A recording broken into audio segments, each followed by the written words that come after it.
Okay, so we are live. Hello, everyone. This is We Charge Colonialism. If you've been following us, you know that we are an organization that focuses very much on trying to raise the awareness of the fact that Africans in the United States are being colonized. And so this is going to be a very, very important debate because we're going to have time for us to really digest the information of what it means to be a colonized people in the United States. So before I get started, I do want to just shed light on two very, very prominent individuals in our community who are going to educate us. I'm here to learn just as much as everyone here. And so I want to introduce, if you have not been introduced to already, Dr. Jared Ball and also Dr. Pinderhughes, sorry. So let's start with just some introductions if you want to introduce the people to yourselves and what you do and your line of work, and really give them a reference for how you came to be where you are right now. Well, I guess I'll go first with that. I was in the civil rights and Black Power movement in the 60s, graduated high school 65, went south to work with SNCC. I was in SNCC for actually a couple of years during high school. Later joined the Black Panther Party, was lieutenant of information there, and did some important work in the second wave of cadre who were sent to New Haven, Connecticut. And I've been interested in I think the question of Black people being colonized since the Black Panther era of the Black Panther Party. I still remember that 10th point of the 10-point platform. We want land, bread, housing, education, clothing, justice, and peace. That is our major political objective. A United Nations supervised plebiscite to be held throughout the Black colony, in which only Black colonial subjects shall participate, so as to determine the will of the Black people as to their national destiny. Now, in ensuing years, decades, I've been community organizer, been in multinational Marxist formations, etc. Currently, I went back to school in the 90s and finally got my PhD in 2009, and landed a job at Essex County College in Newark, where I teach sociology. I am an independent Marxist sociologist there. However, my dissertation was on internal colonialism, a 21st century reassessment, I will call it, of internal colonialism. So that I really looked at it carefully. And I guess I'm going to stop with me right there and let Dr. Ball introduce himself, and then we can go forward with talking about the commonalities of the two approaches. Okay, Dr. Ball. First of all, good evening. I really appreciate these kinds of exchanges, and I'm definitely appreciative of having been invited to participate. My name is Jared Ball. I am a father, a husband, and a professor of communication studies at Morgan State University in Baltimore, Maryland, and I curate a multimedia website, imixwhatilike.org. I have been, for close to 2 decades, and a variety of involved in various activist formations and organizations, and supporting grassroots organization and multimedia and journalism production, and supporting as many radical endeavors as I've been able to. And somewhat similarly to Professor Pinderhughes,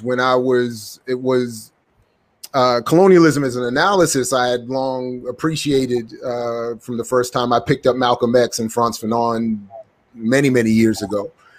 But as I started working on my PhD and was trying to find a theoretical framework to justify an underground grassroots organizational journalistic project that I and some others had been developing called mixtape radio, or at the time in the early 2000s, the use of the hip hop mixtape as an underground communicative journalistic outreach mechanism. I wanted to find a framework to justify it, and in happenstance, while being somewhat punished by the administration at the University of Maryland, I, in isolation and exile, found a stack of communication theory journals slated for the trash, and in one of them found this brilliant article about something called Emancipatory Journalism by Professor Hemant Shah, a professor of journalism in Madison, Wisconsin. And in it, he argued for an anti-colonial form of journalism, which I thought perfectly suited the mixtape radio project I was working on and writing about. And to try to find a way to bring Black America into that frame, I wanted to develop at least a form of an internal colonial theory model. And admittedly, mine is somewhat differently put together, I think, maybe differently applied in some instances, or but one that I found exceedingly fruitful, and to this day, overall, the best framework to use. So that's how I come to it, and I've been applying a form, at least, of internal colonialism theory for, I don't know, at least 10, 15 years. So. And I'm happy to talk more about that and similarities and differences as we go forward. Okay, so the subject of today is internal colonialism, the nature of it.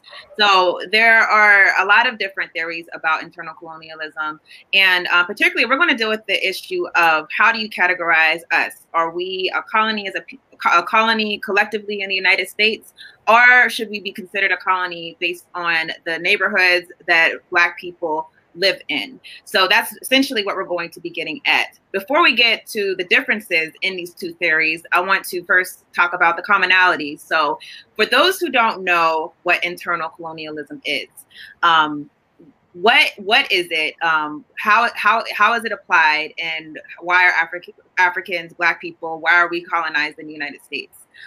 Let's start with Dr. Ball. Well, the way I approach it, at least, the why we are a colony is that, simply put, African America was developed and created as part of the imperial process that Western Europe deployed, that ended up creating the batch of nations really around the entire world. And in fact, I don't think any singular current nation can say that it was evolved separate or outside the development of that Western imperial process. I think all of the world's countries are more or less colonially inspired in one way or another. So yes, obviously there are particular differences, particularities in the way we were colonized, the way the colony was set up, obviously through enslavement. But it's ultimately, from my approach, at least, or preferred lens, it is the relationships that are developed socially, economically, geographically, etc., that are the most important and compelling tell that show that we are a colony. So African America was evolved through enslavement, even before the development of other African nations, and even some European nations were evolved. So in some cases, we have a national history that is longer and older than even some current so-called, even in some cases, more authentically African nations. Certainly, we predate the nation of Ghana. We predate the nation of Congo. We predate the nation of Egypt and Zimbabwe. We predate all of these nations. And all of them there on the continent here, all of those throughout Latin America, the so-called West Indies, et cetera, were created through this expansion, through this enslavement, through this imperial development of Western Europe.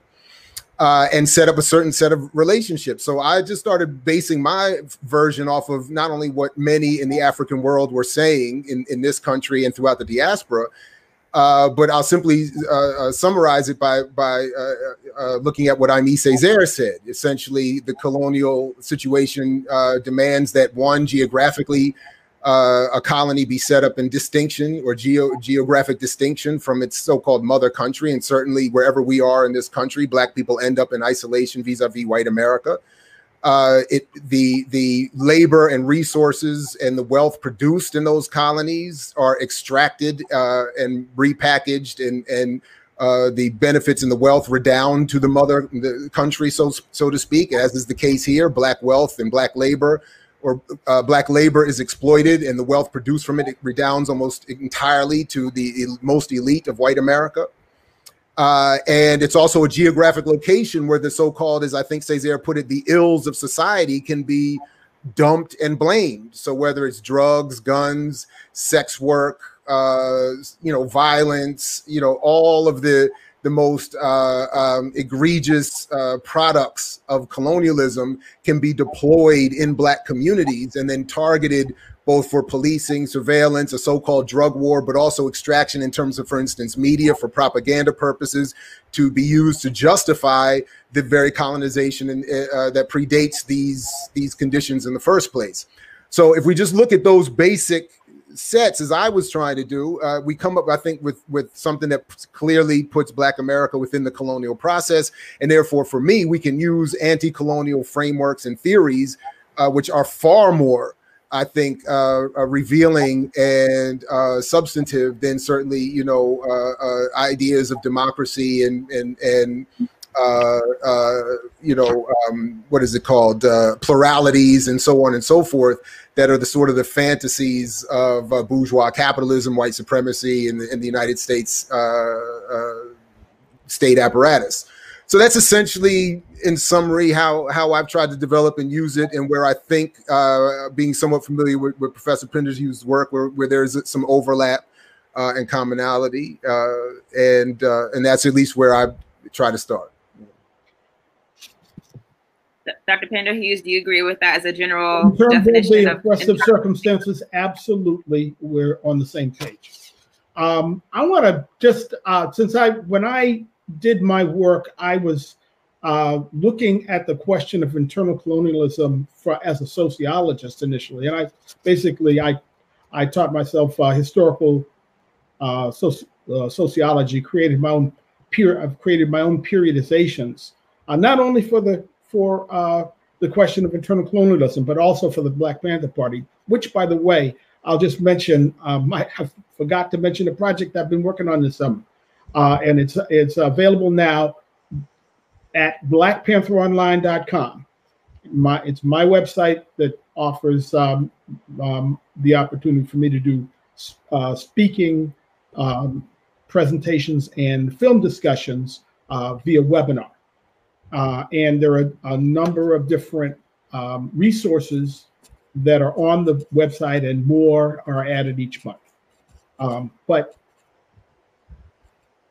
when I was first working on this, it was, I think it's 2005. I just put it together and found there was a lot of interest when I did a presentation at the American Sociological Association. Wrote a paper on it. Eventually, I wrote an area paper on it as a college student, grad student.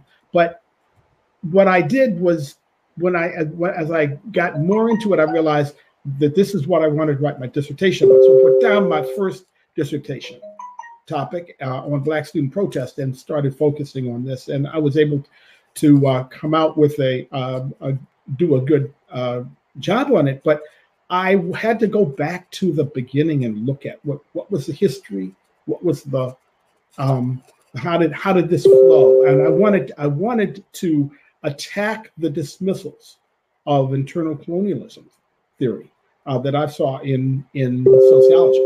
So as a result, that I concentrated just on that, and wrote the dissertation, which you could probably find online in Google Scholar, the 21st Century Chains, the continuing relevance of internal colonialism theory. But when I looked at that, we found we could start with the fact that Black people ourselves have considered ourselves colonized for the last 190 years. When I say that, the first evidence of this, and it's a chart that I've put in my articles, is the best summary of my work in print right now. That chart is of the various activists talking about this question from the first call of the National Negro Conventions in around 1830, saying that essentially we're a nation. Now, by the 1850s, Martin Delany and Frederick Douglass are talking about nation within a nation. And by the 1920s, by the Harlem Renaissance, many of the writers in the Harlem Renaissance would use that terminology. By the Du Bois not only talks about a whole article about it in 1935 about the Negro nation within the nation, about how to survive the Depression using collective economics, cooperatives. And then in 44, he begins, he's the first person to start talking about colonialism. He calls it semi-colonialism, but Harold Cruz will call it domestic colonialism, but it's internal. Everybody's talking about internal colonialism. By the late 60s, all of the Black Power organizations, all of the national Black Power organizations had two things in common. This is from Kamosi Woodard, a important historian who wrote Nation, I believe it's Nation Time, Mary Brock and Black Power Politics. I may be getting that not quite right, but anyway. So he cites there that all of these organizations had two things in common. One, they all saw themselves as heirs of Malcolm X. And two, and I'm talking about the RNA, the Student Nonviolent Coordinating Committee, the Black Panther Party, and so forth. And they all saw Black people as colonized. There's a clear unity between this vision from people who are initially picking this up in sociology, as well as the activists. When I looked at it, though, I wanted to go back and break it down further. And so what I did, well, now maybe let me stop there, because I think I've covered the common points from a somewhat historical point of view. Are there any other questions on the common points before we talk about? Let's go to the differences. So both of you, as was established, both of you do believe that we are being internally colonized. Now, what is the differences in your approach? So let's start with the first issue. How do each of you define what is a colony or the existence of a colony? So let's start with Dr. Pinderhughes. Okay, so I just describe an internal colony as a geographically based pattern of subordination, a systematic pattern of subordination of a differentiated population located within the dominant power or country. That's my present day definition of what internal colonialism is. However, I'm going to add to that the basis of it is going back to the original 13 colony system and saying, what is a colony? And saying it divides into two parts. And that those two parts are settler confiscated land and the land on which the colonized reside. And this, remember, I'm trying to do this as from the vision of the oppressed, not from the oppressor. So that the fact that they do not want to bother to even define the colonized in dictionaries up until the early 2000s. There wasn't even a definition, even though Memmi and Fanon were using it in the 1950s. The colonized was not a word that was defined as a noun. Similarly, there was no root word for the people who were oppressed in the colonies There was colonist, but the colonized didn't show up in the definitions. There was no other word that was root to the colony to represent those folks. And that includes us, Native Americans, and Mexican Americans at the minimum. Okay. So when you go back and look at that, regardless of what happens, the question is, what happened to the colonized? Whether if the colonists declare independence, that does not abolish the colony. But I'm getting into other questions, so I think I've answered that. Okay, Dr. Ball, do you agree with this? And if not, why? I'm not clear that I've heard anything I disagree with. So, I mean, you know, my whole point was that. So I think one point I think that needs to be made more clear for me is that unlike Professor Pinderhughes, I did not study internal colonialism theory as a distinct subject.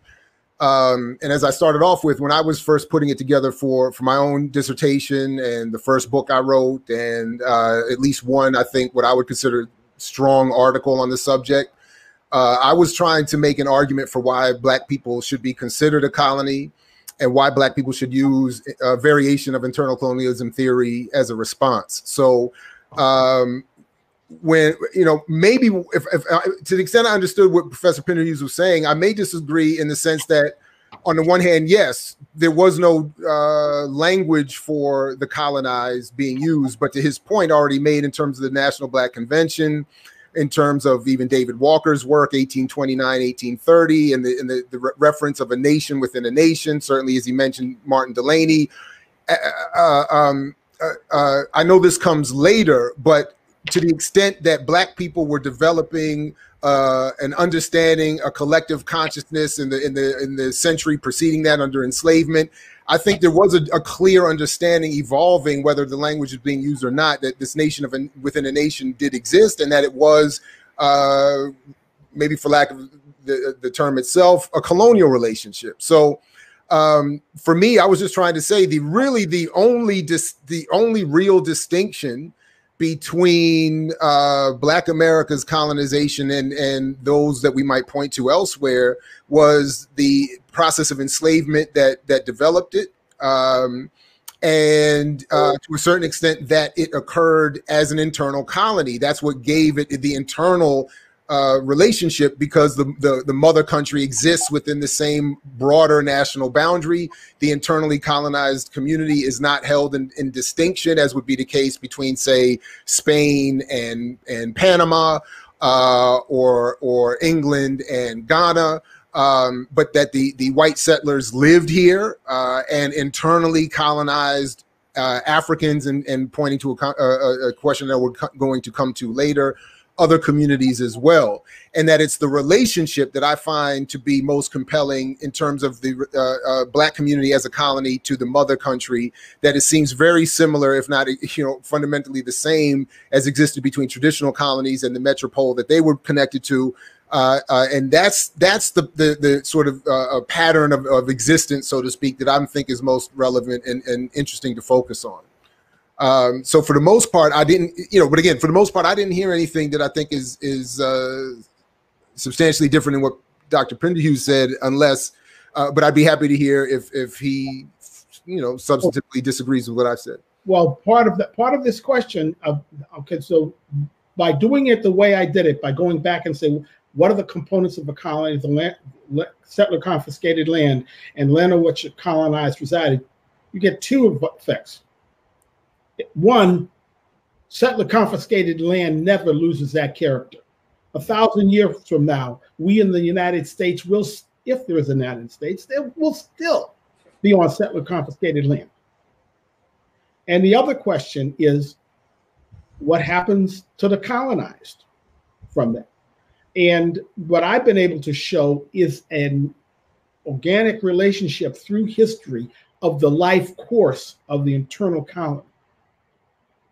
And that's why I think it's important. However, the key thing is that the land on which the colonized reside is important. And when additionally, when you look at the question of how the colonizers treated the definition of a colony, it was their definition was was for administrative convenience. They said, the Pitcairn Islands, 44 square kilometers, 17 square miles.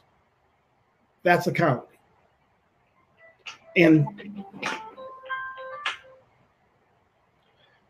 in addition, Angola, millions of, or 250,000 or more square miles. So is this an area colony because it's an administrative category? So that's the thing I wanted to bring out. But so then, in order to then, when you apply that, coming down, look where is the colony itself. Okay, is the internal colony itself is wherever the colonized are.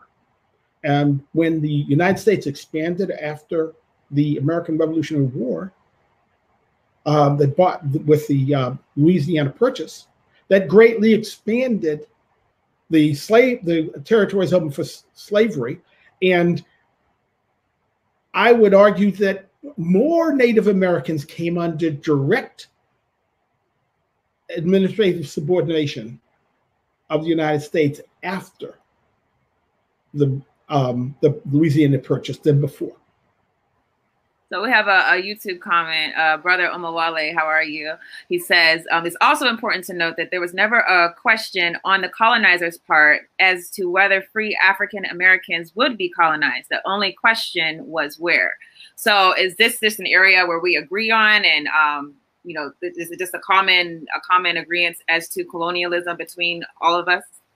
I mean, to me, again, what I'm hearing is very similar, because, again, to me, and I would maybe need to hear more from Professor Pinderhughes here, because to me, once you establish the colony, whether, not to dismiss the never-changing reality of the settler experience here, but once you establish the colonial relationship, they're largely the same. So they're fundamentally the same. Now, for me, a lot of the work I was doing involved a look at media, pop culture, the cultural realm as well. And this is where, again, I found profound similarities. So, for instance, this may be a point of disagreement that, to me, it's not just an administrative issue in terms of establishing the colony. As you point out, yes, they may have said this territory will be this and this territory will be that. And obviously the same thing happens here in the United States, where it is predetermined that this community will become black and this community will stay white and this community will become black. And then once that is established,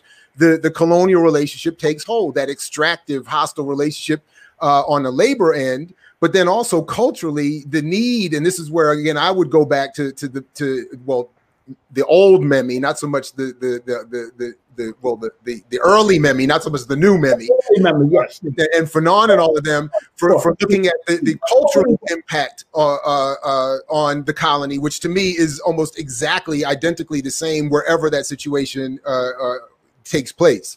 So anyway, that's again where may be some similarities and again a slight difference, but or maybe not. I just maybe need to hear more. So shall we move on to the bigger meat of the issue? That is, how do you test whether you're in a colony or not?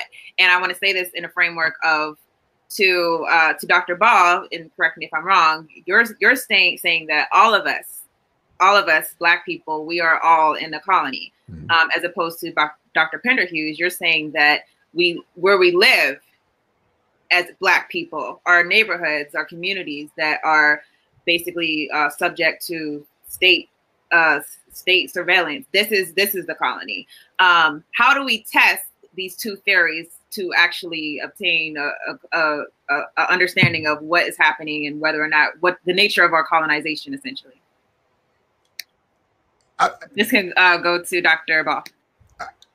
Well, for me, again, the test would be where can an individual African in America or a Black person in America go and not experience some variation of the colonial experience. And in other words, it's the relationship that has been manufactured and permanently assigned us. So it doesn't really matter necessarily where within the country we go, and it may be arguable that it doesn't matter where within the world we go. That relationship has been described. And that's why I was always attracted to Huey Newton's intercommunalism theory, which argued that there are no nations to which we can decolonize, that we're all in this intercommunal reactionary relationship with the so-called mother country, and we need to, with empire, and that needs to become a revolutionary intercommunal relationship. So I'm for me, it's ultimately a pathway to that. So I'm not really sure how else it could be determined that isn't the case. The only question would be what variation of that colonial experience. That meaning that is, there are the neo-colonial versions. There are the ones that allow for a bourgeois administrative class to emerge, and we see that on TV and in film all the time, and in politics all the time. But there is but that is, again, no different than what we've seen in traditional colonies elsewhere. And that doesn't change the fundamental relationship that the entire community holds, regardless, again, where within this dominant colonial setting we go.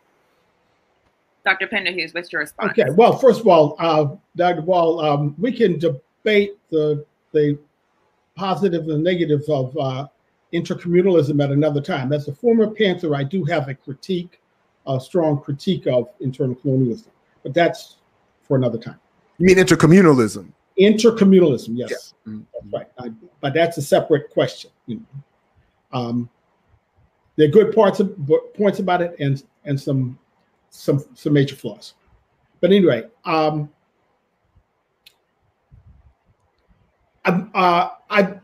was very much interested in attacking this concept of the colonial analogy,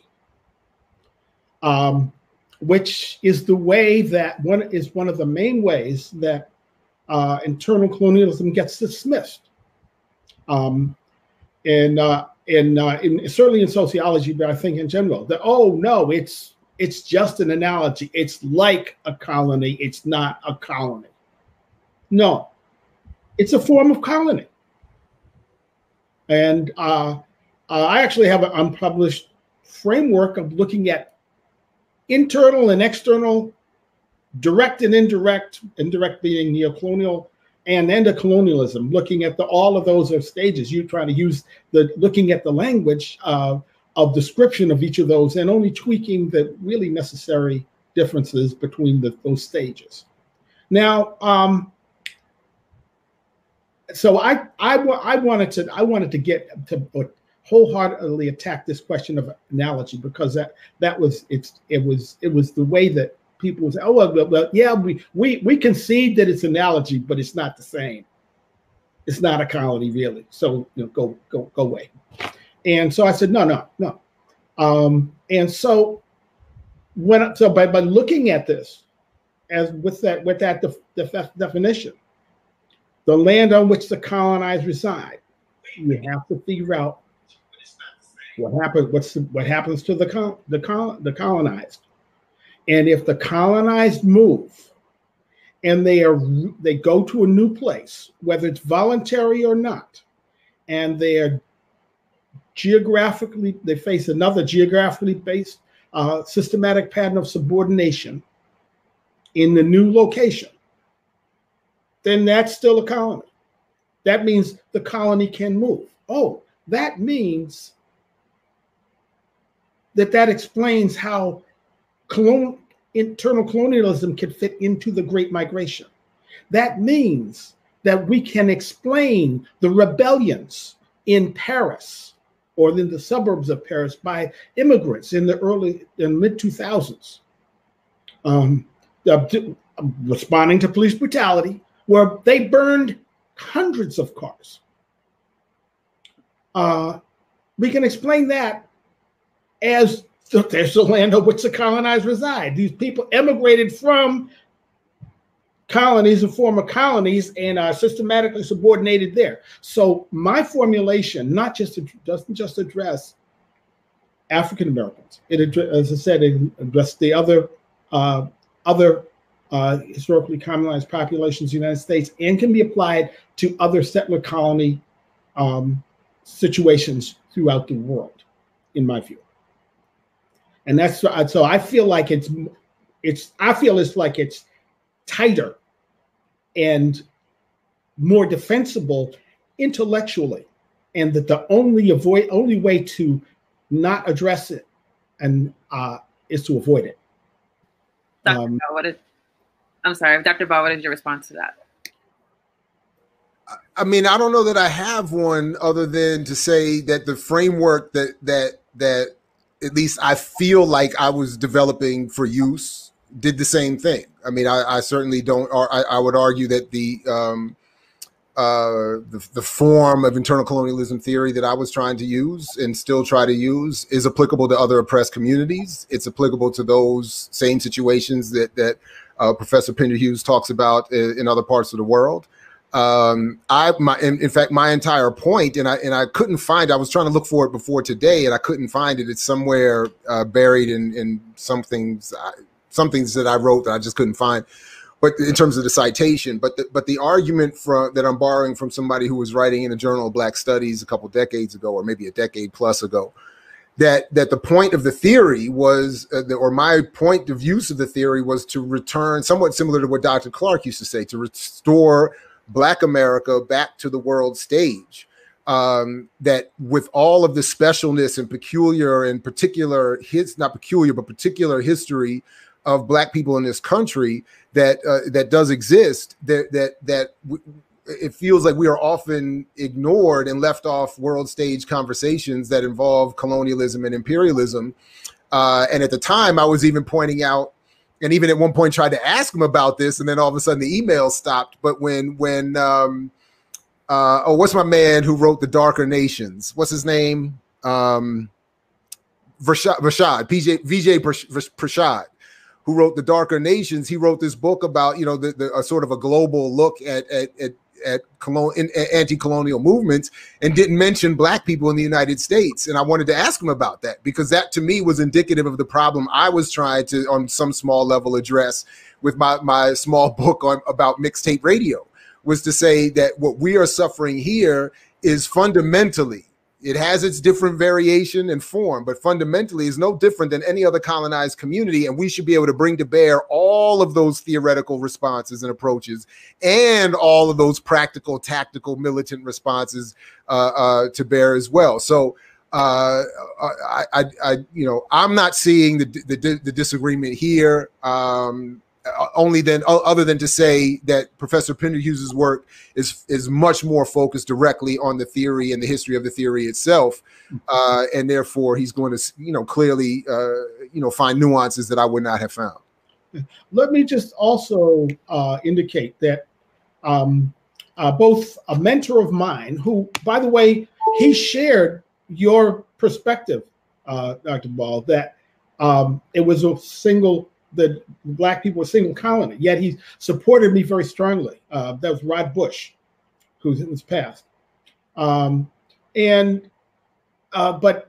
both Rod and Robert L. Allen, who wrote to me to be the definitive initial text on internal colonialism from the point of view of the colonized, Black Awakening in Capitalist America. And when he followed that up with a reprise of a revisiting of it, and showed his predictions about indirect rule that was made in 1969, substantially came true. And but one of the things he did that, and Bush also, they connect with the concept of coloniality as the remnants of colonialism that are further afield than just the systematically subordinated territories. So, for example, just to make the distinction, boy, I'm pardon my brain freeze here. the young man that was killed in Florida 8 years ago. Trayvon Martin. Trayvon Martin. Yeah, Trayvon Martin was that's actually the situation of coloniality. He was murdered in a suburb. And so that coloniality, the tentacles of the colonial rule still stretch further than the colony. Okay. Now that's one of the things that I look at, and I've had vigorous arguments with some people from a nationalist perspective, say, "Oh, you're liquidating the Black nation."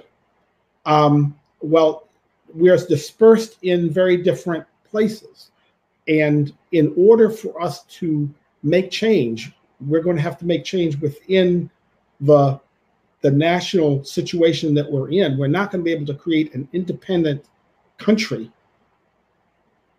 in 200 communities spread over 50 states, or however many you want to put in it. We're not going to be able to create a separate country and administrate that. We should be able to fight for self-determination in each of those areas. But I also followed that up with looking at the question of how do you abolish a colony? I could only find 3 ways. But I'm sorry, but you want to stop and? Yeah, I just don't want us to linger too much. I do want to get to some of these questions on YouTube really quickly. Dr. Pinderhughes, you spoke about your critique of communalism. Where can that be found? I haven't published it yet, but I'll be glad to have a discussion with anybody. And I need to get these ideas down and publish them anyway. Yes. Okay. So within your different frameworks, are white people the only colonizers? That's a really good question that we got. Oh no. What do you think the Japanese were doing all over the Pacific before World War II, for example? Okay. Yeah. And the Germans were doing that to their fellow Europeans. I mean, and even if we go back to antiquity, I mean, Kemet colonized other parts of the world, so I mean, people have put a positive spin on it, and maybe there is one to be put on it. But the fact remains that what they did was create colonies subservient to them. And again, what I think is important and what the work we're all collectively trying to do here is to remind people that those processes are still going on, and Black people here are just as much a part of those processes as anybody has ever been. And we should be reminded of that, especially now in an election season. Mm-hmm. I do want to say very quickly, I think it's important to note that you raised his name already. I think it's important to note that you and I were brought into community initially through Robert Allen, again, through you and Rod Bush. And I think that both of them have exemplified for a long time a lot of what is missing today, a willingness to engage people with whom they disagree within a certain framework, and a willingness to discuss and support and so on. I felt very supported by Professor Bush as much as I did by Professor Allen, who ultimately disagreed with me as much as I loved his book and leaned on his work, who ultimately disagreed with our conclusions on Obama at the time, for instance. The efficacy of supporting him. But the point being, I just think it's important to note that these differences were, I think, handled cordially as they're supposed to be, and not turned into, silliness that we see too much right now. Okay, so I just want to get to one more question before we move to the next area of our discussion. JGS, does subnationalism do any work? I think that the special imagination of Black nationalism is unified enough to include everyone in the African diaspora. Do any of you have a comment on that? The idea of a collective global one African nation, is that what I'm hearing in the question? Yeah, that's my understanding of it. Does that do any work when you're talking about internal colonialism? JG, if I didn't represent your question well enough, you can clarify. To the extent that I understand it, to me, it's extremely important. My approach to Pan-Africanism is ultimately to say that, with, again, important key differences, generally, wherever you find African people, the colonial relationship holds currently, at least in this time, to Western Europe and her allies. So so that oneness to me is essential in understanding, and I think that's the pathway to whatever solutions we may develop. Because to Dr. Pinderhughes' point, I don't think we can expect a separate nation within this nation, but theoretically, at least for me, a goal and aspiration would be to see a Pan-African unity that would make the individual nation state less relevant in terms of the conditions of African people wherever they may find themselves. Dr. Pinderhughes, do you have a comment on that? I'm going to disagree with the proposition, and I'm going to do it by looking at Fanon and Amilcar Cabral.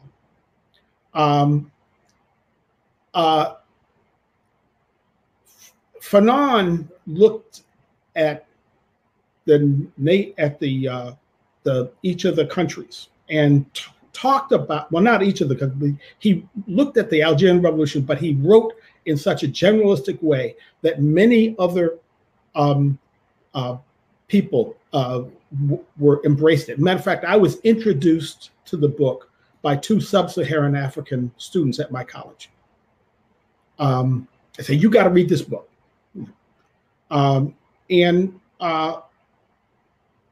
of the things he talks about is in his case, he talks about he has a positive spin on the question of the lumpen proletariat, what Marx thought of as the parasites on the proletariat who didn't have a job or unemployment. There were no social supports except family, so he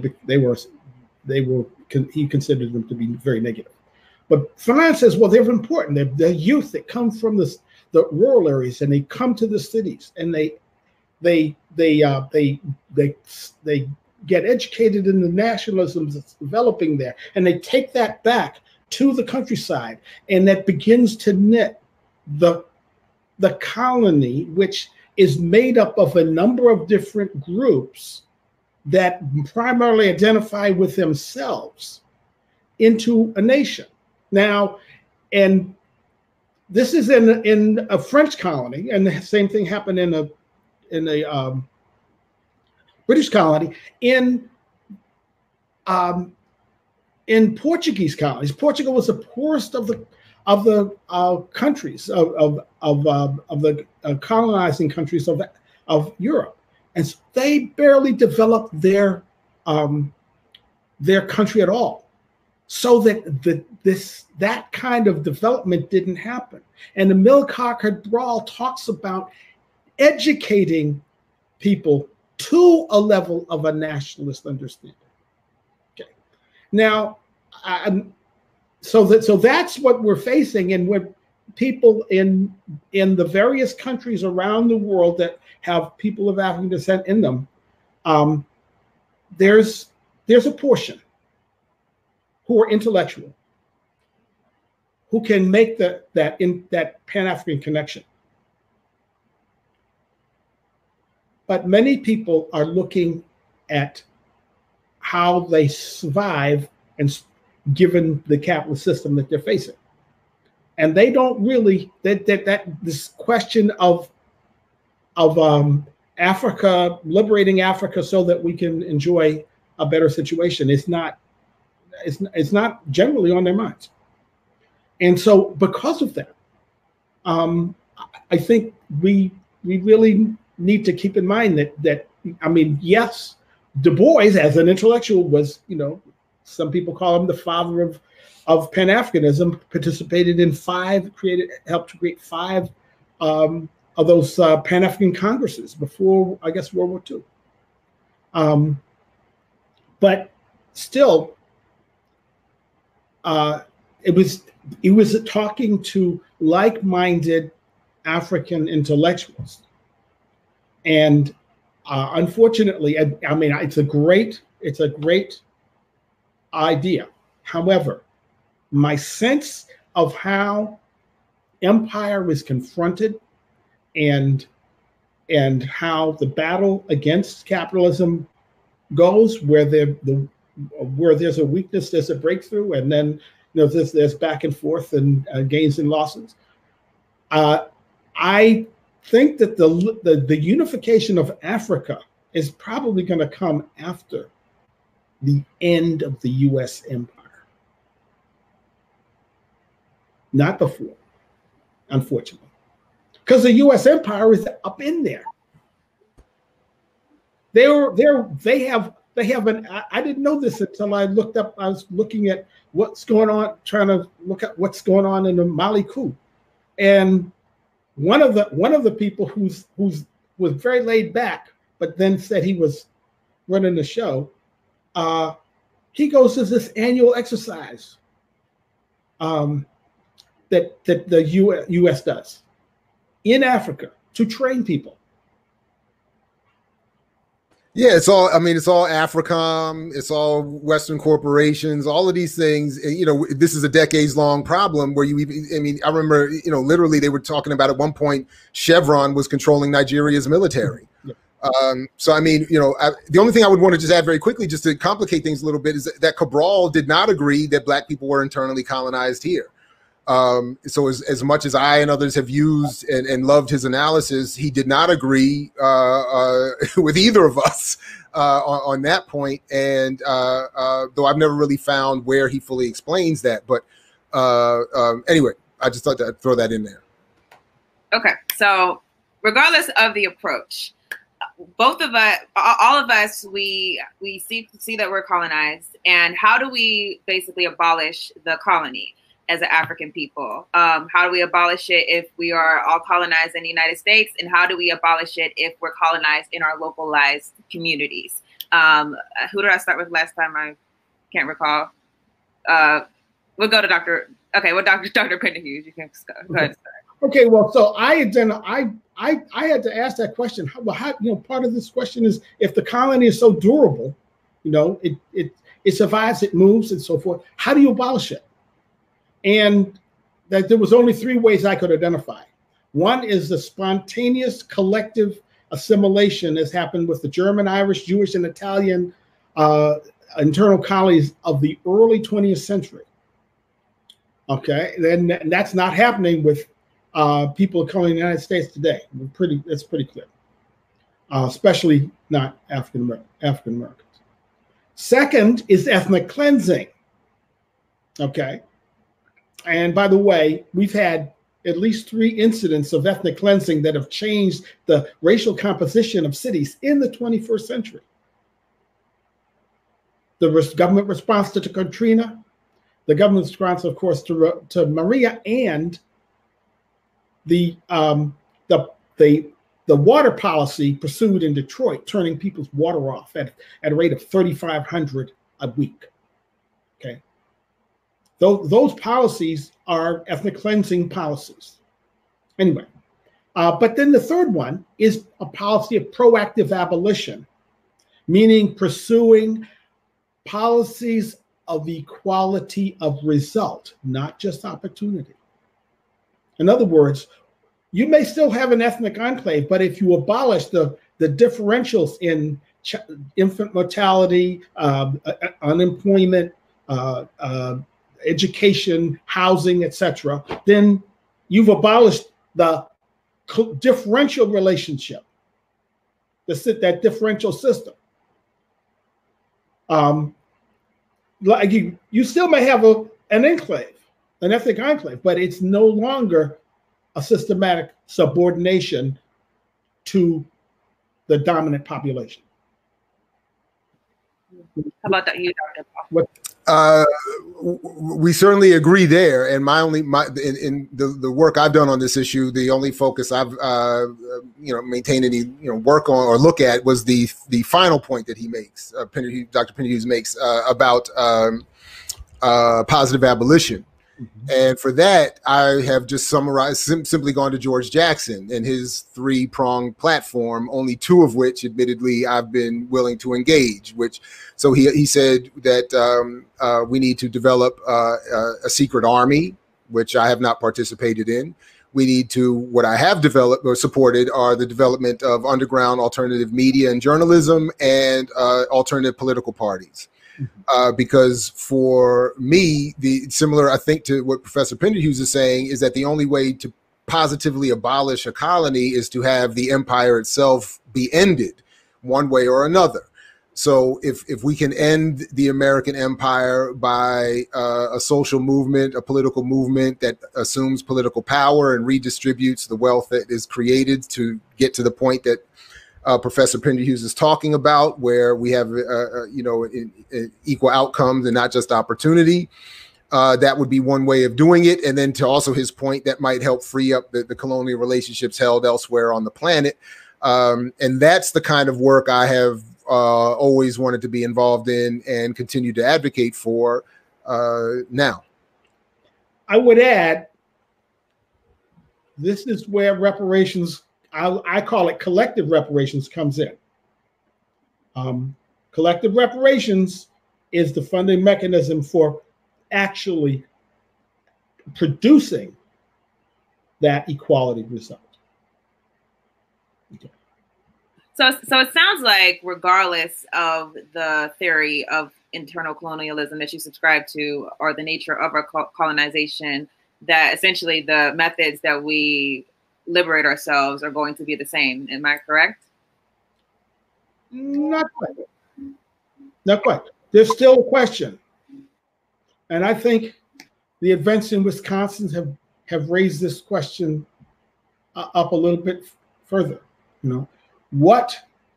How is the struggle going to, what is the struggle going to be in the end, okay, of American power? Is it going to be a race struggle? Is it going to be a class struggle? Is it going to be a civil war? Or it's a civil war, race war, class war. Let me put it like that. So in a civil war, okay, then the white community is going to break down on both sides, and we're going to, we're going to have casualties like the Civil War of 150 years ago,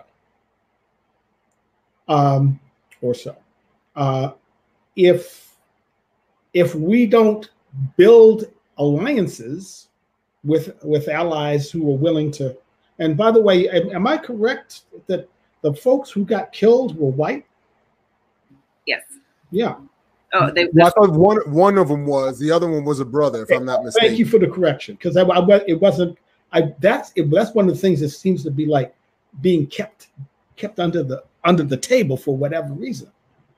So the question of allies, since we are in a minority, we're, way less than 20% of the population, no matter how you want to count it, as Black people. So then there's other populations. There's a major portion of the Latino population that could be connected to. But if we don't have some white allies, it's going to be a hot time. So I would prefer the class war model, okay, where we can. But right now, if you extrapolate the conditions of right now, then it's going to be that would be a civil war. Be better than a pure race war. That was basically what the Germans did with the Jews. They didn't call it a war, but it was on the Jews, a race war. Well, that was a pogrom then, and that wasn't a war. That was one-sided, and What I'm saying is that's the function of it. Yeah, I hear you.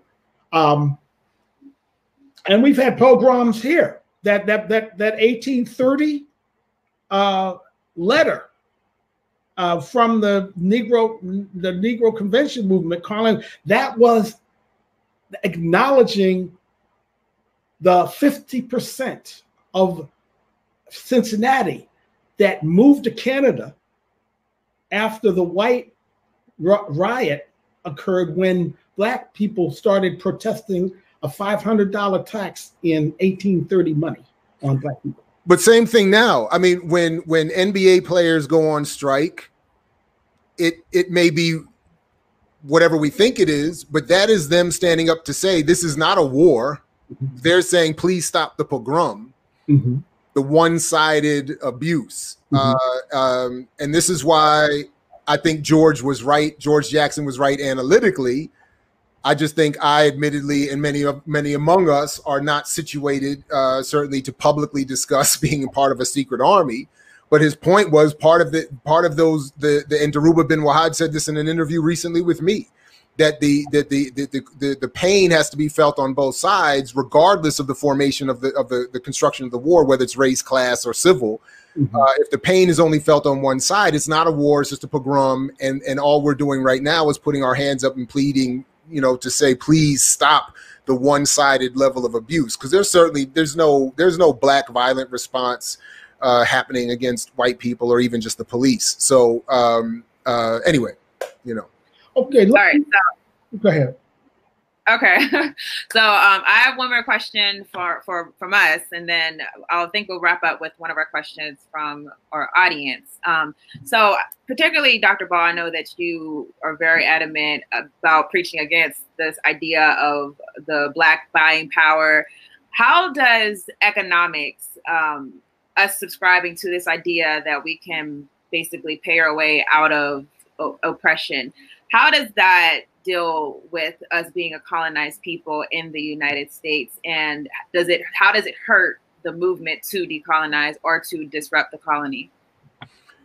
So, again, I've said this before, if the buying power book is the most public and soft political argument I've ever made, in part because I tried to leave all of my real political analysis out of it just to get people to focus on the argument itself. But if we understand ourselves to be colonized, this is not something that, colonialism, I think Professor Pinderhughes just outlined it perfectly.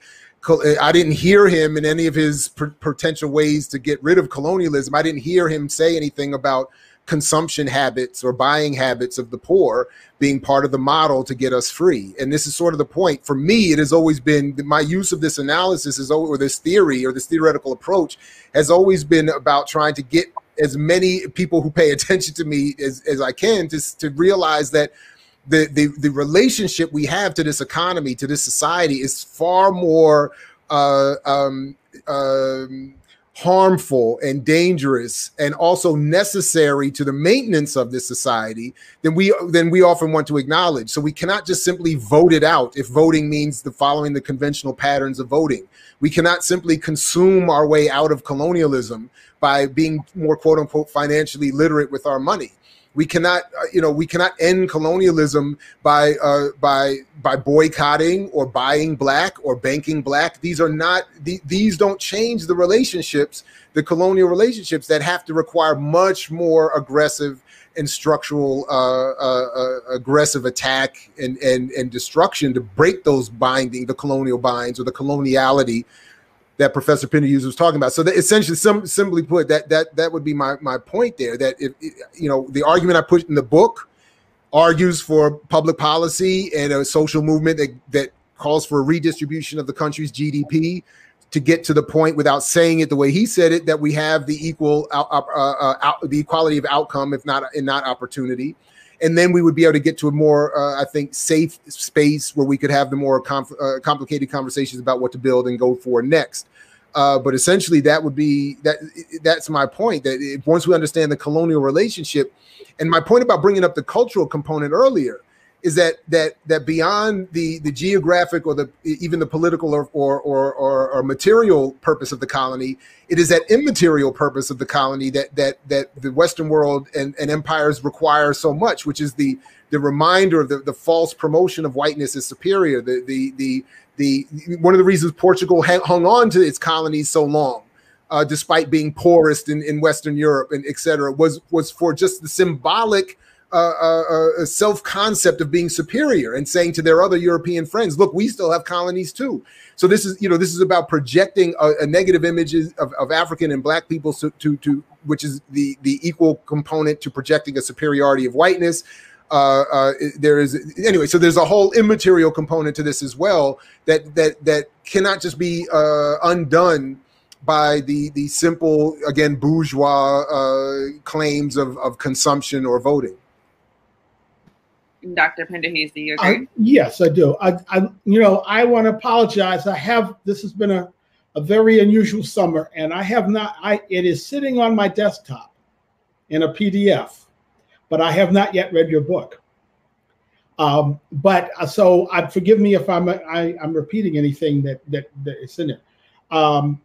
But one of the things as a sociologist, when I go to a place like the American Sociological Association to present or whatever, I get at, well, what's your proof that this exists? How, other than in your own mind? And I realized that, the proof is really when all of the classes in the Black community are subordinated. That's it. Okay, in addition to the definition of the colony. In other words, when and in the case of the Black capitalist class, they've been only relatively a few individuals. They have not been able to act as a class because the white capitalist class has subordinated them too. Now, they subordinate the Black capitalist class in a different way than subordinate Black workers, but there's gross impact there. Now, as a result, the Black capitalist class is in its scramble. It's willing to ally with the existing capitalist structure, and launches this slogan, the idea of buy Black and that'll save us. Okay, that's my take on how that, I don't know if that connects with the material you've been writing about or not, but that's how I understand this. And that goes back to this question of you asked about the proof, and so that is the actual proof. It's as simple as the actual Black class analysis. By the way, I'll stop there. Okay, so we're over an hour, so let's just wrap it up. I've seen this question earlier, and I thought it was a good way to end out. It is to Dr. Pinderhughes. This is from Baruti Katambo. He says, to Dr. Pinderhughes and Dr. Ball, what should be the current response and associated actions of African/Black people in the United States to being colonized, and what is the pathway forward? Let's start. I believe I started with Dr. Ball, so let's start with Dr. Pinderhughes. Okay. Well, you started with Dr. Pinderhughes last time, but I'll go ahead. So my view is that we need to exhaust, fight for self-determination, community control in our communities, exhausting all the legal needs. But we need to build allied relationships as well, okay, so that our allies can see that when, what we do. Now, I do have a critique of the secret army. I'm fully in support of that idea, but it should not ever substitute for the mass struggle of our people. The mass movement should be guarded by that, but it should not be done instead of or in substitute for. Dr. Ball, your answer? I don't have it in front of me, but unfortunately, George Jackson was clear. He said that the army, the underground press, and the political party had to work hand in hand collectively, none stronger or weaker than the other for the process to work. And I think that's correct. And I largely would start with that as a solution. I think we need to be better organized. I think we need to be better organized in not just political organizations, but in the production of journalism and media. I think a lot of these networks and platforms need to unify in various ways, collapse in various ways, and to project and promote themselves and to magnify themselves stronger. For all the talk of Russia and all this other stuff, then the mainstream liberal press, one thing that has always been left out as to why Trump won is the well-organized right-wing underground reactionary conservative white supremacist media network that almost nobody pays attention to, but is extremely powerful, far more powerful than our networks, and is propelling all kinds of nonsense. And then I think that we need to, and of course we need to accept the colonial relationship in whatever variation and then move on that basis. And then once we're in the rooms, in organizations and offline and off mic and off camera, I think all the real solutions will be developed. But I do think we need alternative political parties or movements within parties. I think we need certainly, again, alternative press mechanisms and media mechanisms to have these kinds of conversations magnified and have this analysis projected on a more regular basis in terms of interpreting daily events. And then I think we would see, the related progress from that. Okay, so I think that about wraps it up. Thank you so much, everyone, for joining us, and thank you especially to Dr. Pinderhughes and Dr. Ball. Do you want to give any information about anything that you have coming up, or where you can be found? I'll just point to three things. I believe my article toward a new theory of internal colonialism is available online in Google Scholar. Anybody who writes me, I will give, just for educational purposes, mind you, I'll give you the article that I wrote about my dialogue with Rod Bush on internal colonialism in a recently published book. And please be sure to visit blackpantheronline.com. And it's really focused on trying to provide materials and discussion for grade 6 through college educators.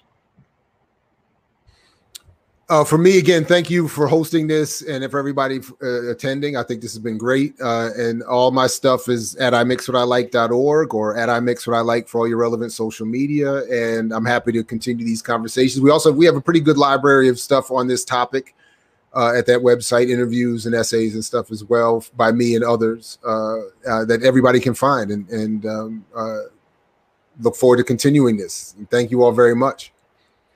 And for us, if you're interested in learning more about We Charge Colonialism, you can go to wechargecolonialism.org. You can also email us at wechargecolonialism@gmail.com. That about wraps us up. So thank you again. We will see you guys in the next broadcast. Take it light, but take it. Yes.